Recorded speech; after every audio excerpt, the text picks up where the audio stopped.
Baie hartlik welkom, liewe gemeente, liewe vriende. As iemand vir jou vra, wat onderskei jou as 'n Christen van ander mense? Wat gaan jy antwoord? Kom ek lees vir u uit Jakobus, die brief van Jakobus, wat die broer van Jesus was. 'n Paar verse uit Jakobus 1 van vers 5. As een van julle wysheid kortkom, moet hy dit van God bid, en God sal dit aan hom gee, want God gee aan almal sonder voorbehoud en sonder verwyte.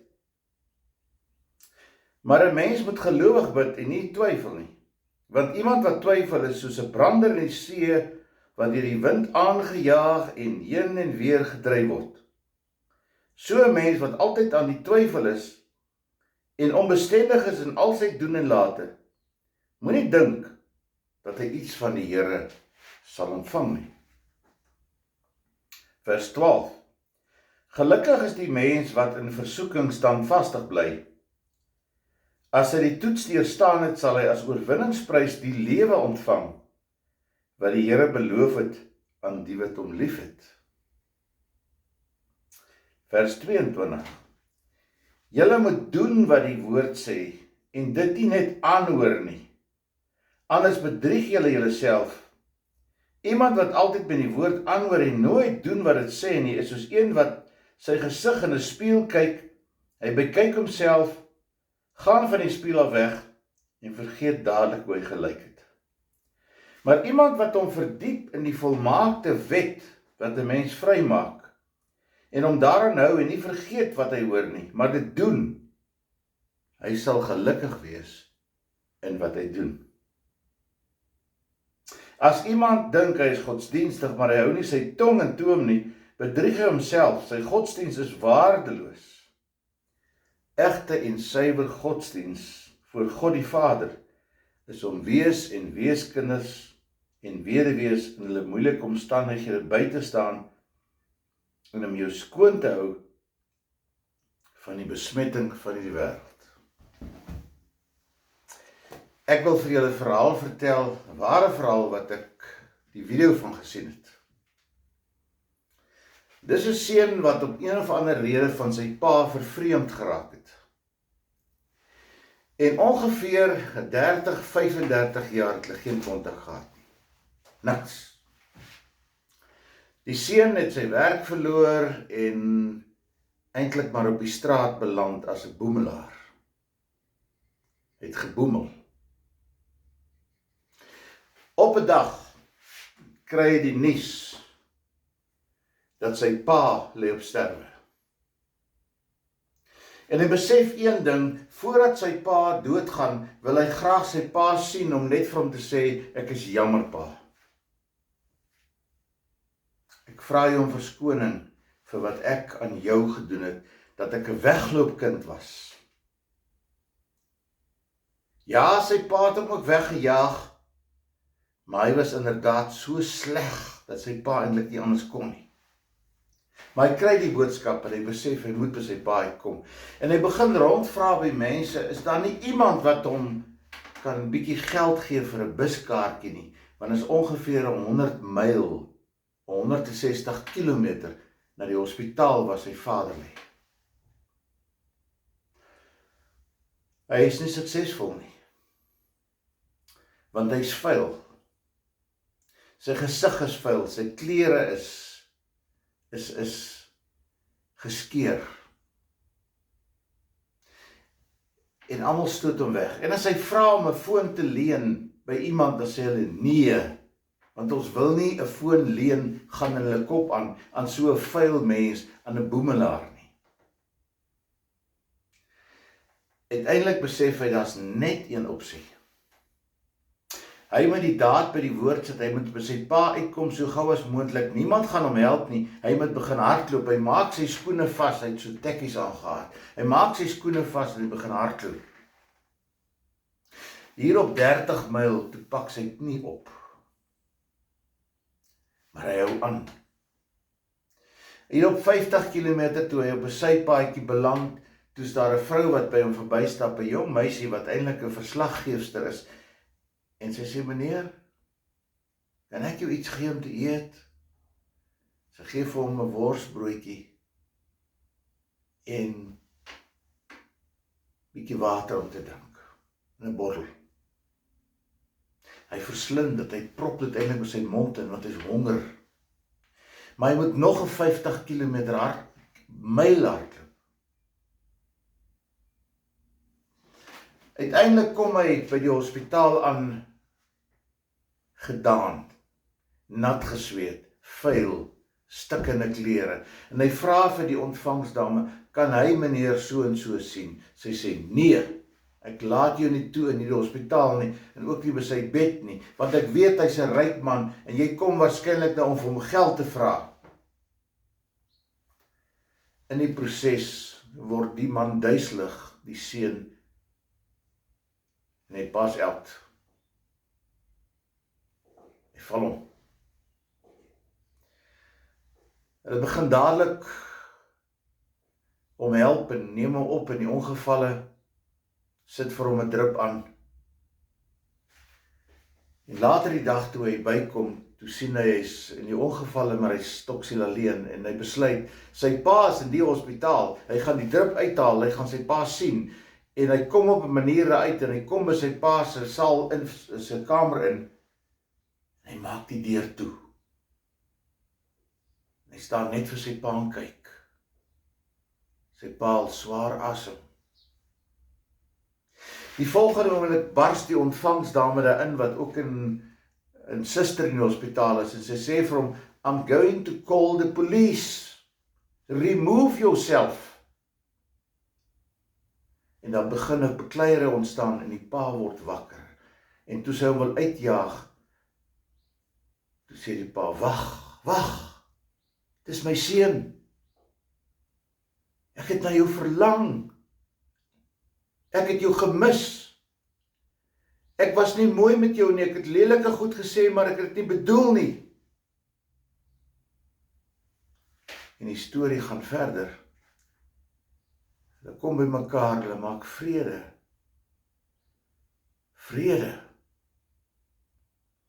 En toe hy uitstap, toe vra hy vir die suster en die ontvangsdame, wat mankeer my pa? Sy sê hy het 'n rare bloedsiekte, en ons kry nie die regte bloed om vir hom te gee nie. Hy sê, maar probeer my. Sy sê, ek twyfel, maar ons kan probeer. Want sy sê, sonder die regte bloed gaan jou pa die naweek nie haal nie. Dit was die Dinsdag. Dank die Here, dat sy bloed die regte bloed was. En sy pa het gesond geword, en hulle agterna gekyk hoe die verslaggeefster op televisie in 'n onderhoud vertel, hoe het sy die man gesien, maar wat hy nie geweet het nie, sy het hom eintlik gevolg tot by die hospitaal.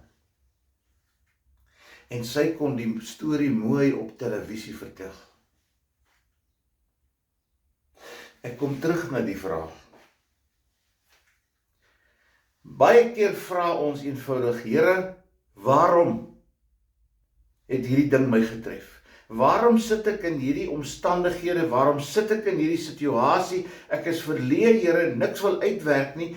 Het U my vergeet? Het U my verwerp? Het U my die rug toegekeer?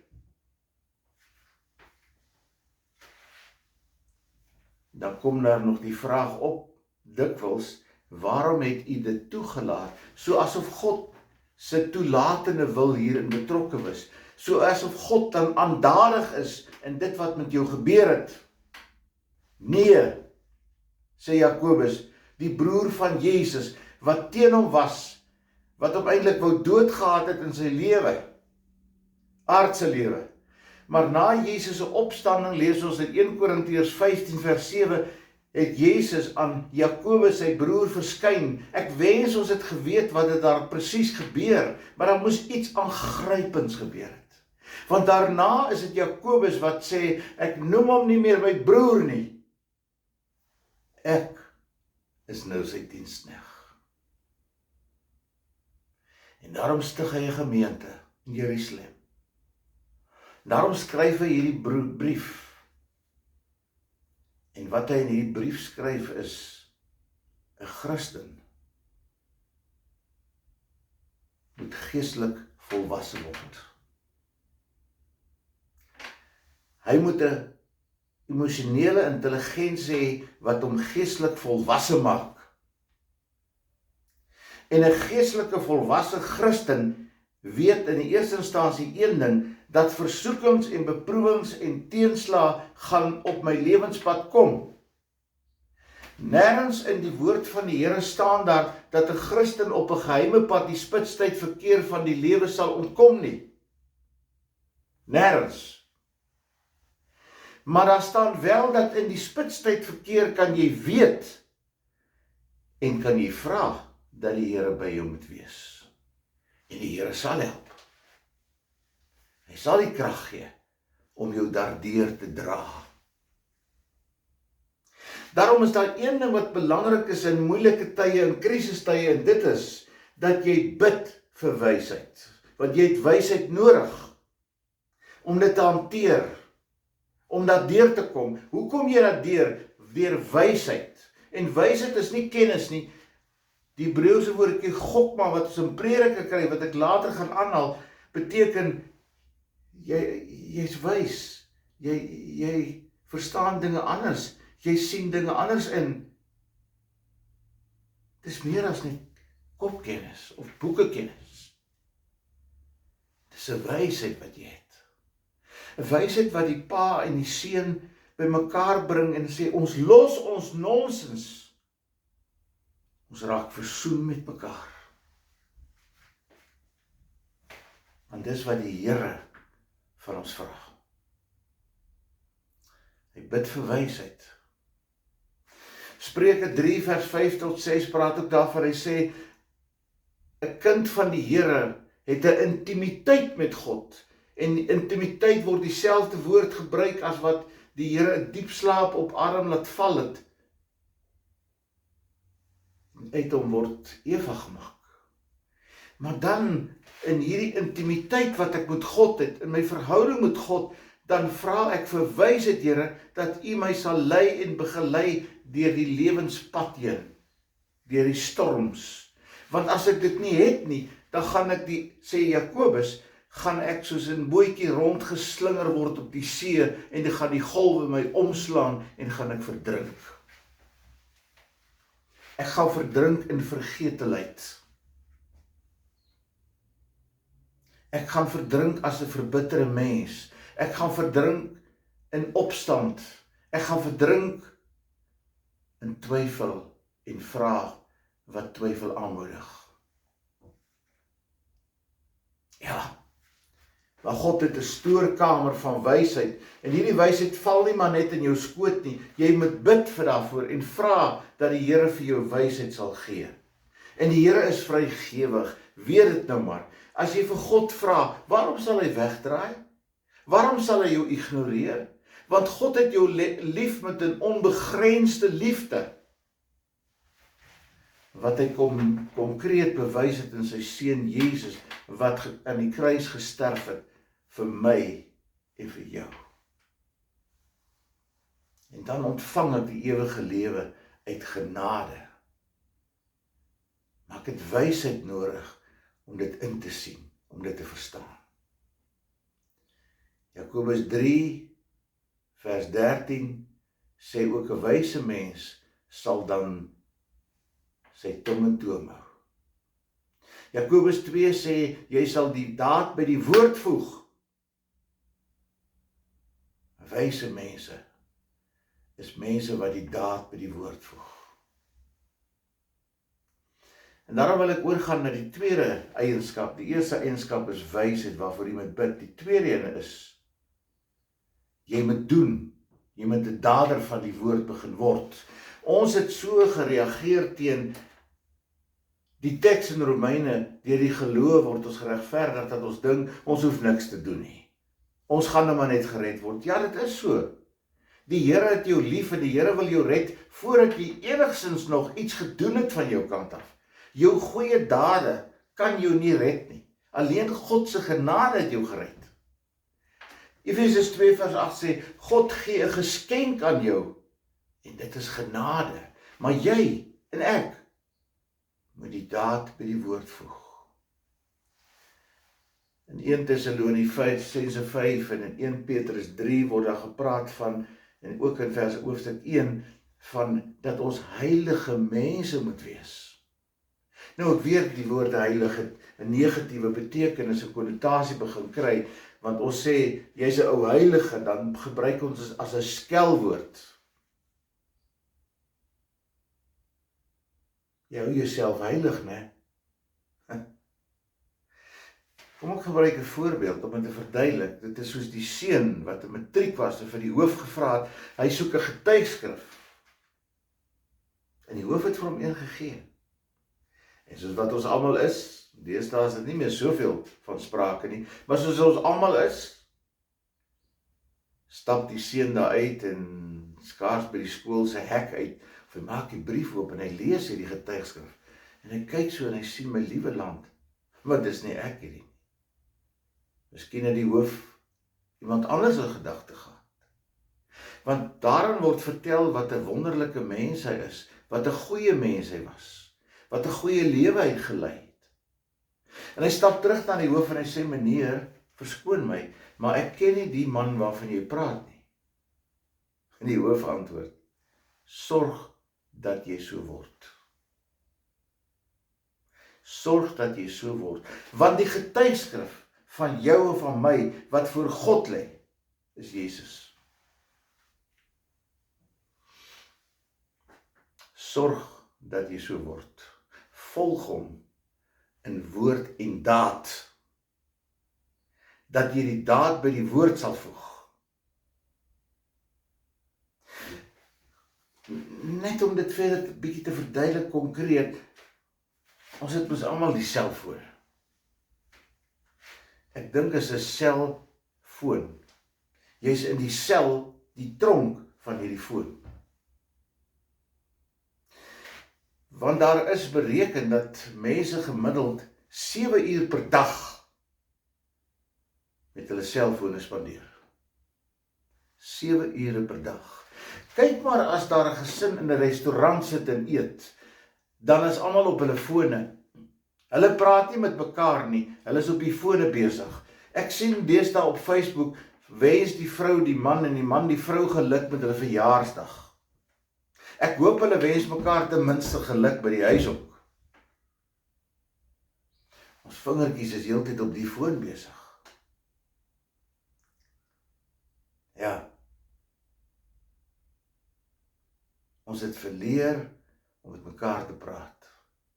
Ons het verleer om die daad by die woord te voeg, om goeie dinge te doen. Om elke dag daarna te streef, om die Here te verteenwoordig op aarde. Dis beter om terug te sit en hand te vou, en maar net alles vanuit die hoogte te bekyk, as om die daad by die woord te voeg. Word daders, sê Jakobus, vir my en vir jou. Die derde ding is, bid vir jou tong. Bid vir jou tong. Hyundai het 'n empiriese ondersoek gedoen van 2000 motorbestuurders van Hyundai. Oor 'n afstand van 160 km. En hulle het bevind in die afstand van 160 km vloek ouens gemiddeld 41 keer. Kan dalk selfs meer wees, maar dit is die statistiek wat hulle sê. En 30% verloor totaal hulle meer in die verkeer. So dit lyk vir my deesdae loop die motors nie net op brandstof of petrol nie, maar ook op vloekwoorde. Lyk my so. Waar het ons heen gegaan? Wat het van ons geword? Wat het van ons integriteit geword? Wat het van ons emosionele intelligensie geword? Wat het van ons Christenskap geword? Ek wil tog vir julle 'n paar verse lees uit Spreuke. Uit Spreuke. En ek begin sommer by Spreuke 10. Spreuke 10. Spreuke 10 vers 7. 'n Mens wat nie sy hande uit sy mou steek nie, word arm. Word arm. Verder. Spreuke 10 vers 18. Ek lees sommer enkele tekste. Agter die woorde van 'n huichelaar sit daar haat. Wie's kinderstories versprei, is 'n dwaas. Wie's kinderstories versprei, is 'n dwaas. Hoofstuk 13, spring sommer so bietjie. Hoofstuk 11 is net so belangrik. Hoofstuk 13.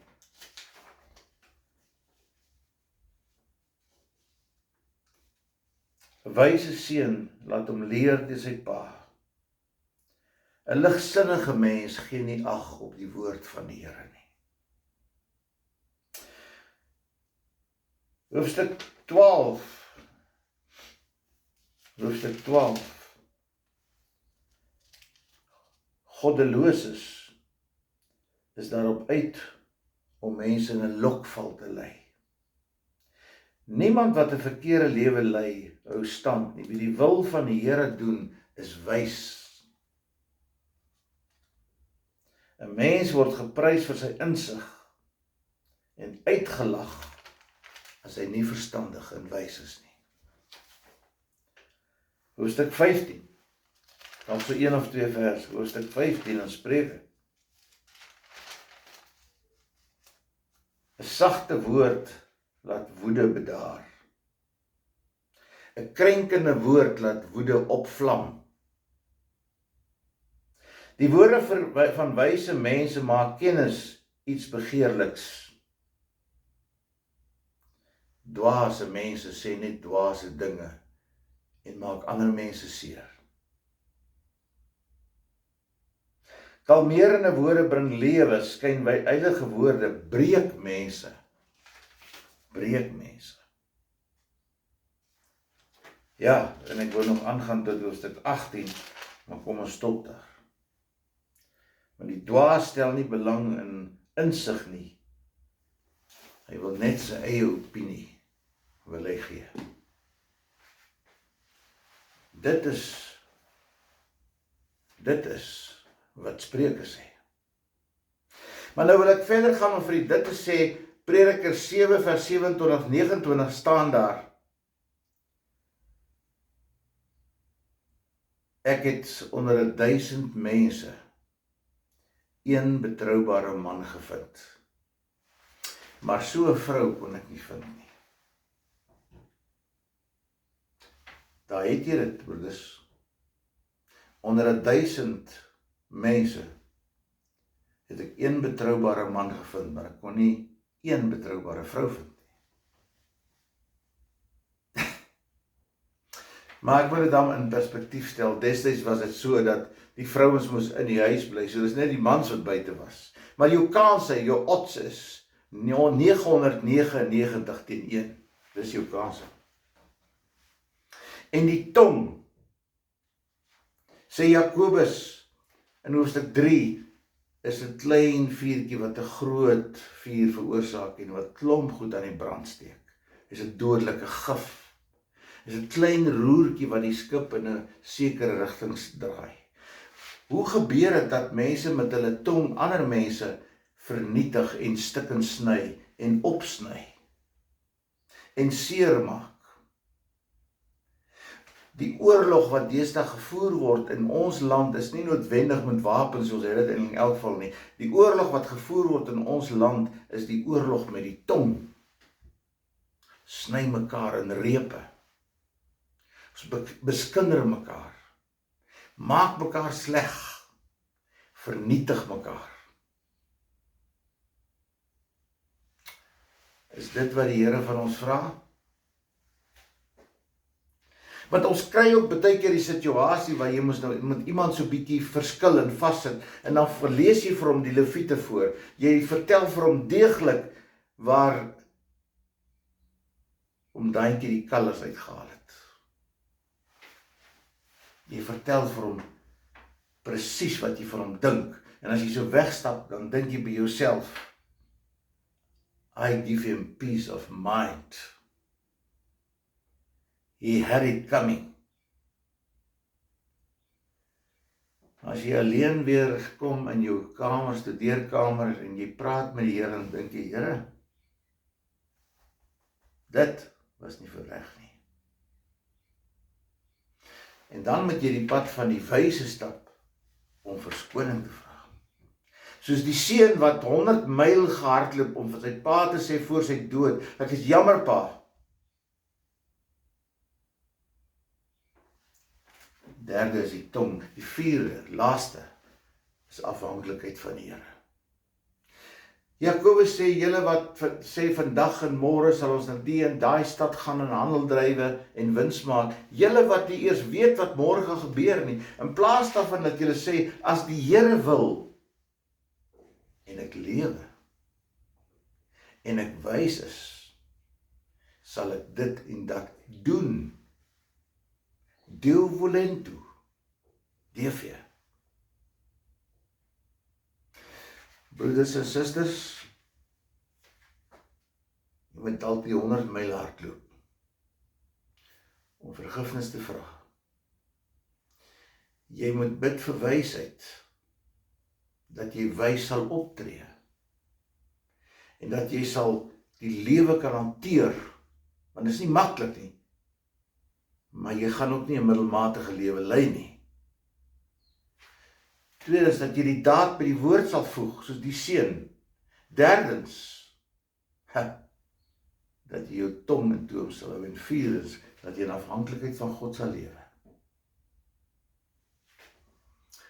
Here, help vir ons om as kinders van U te lewe, sodat U met 'n glimlag tevrede sal wees en sê, my seun, ek is so bly jy het teruggekom.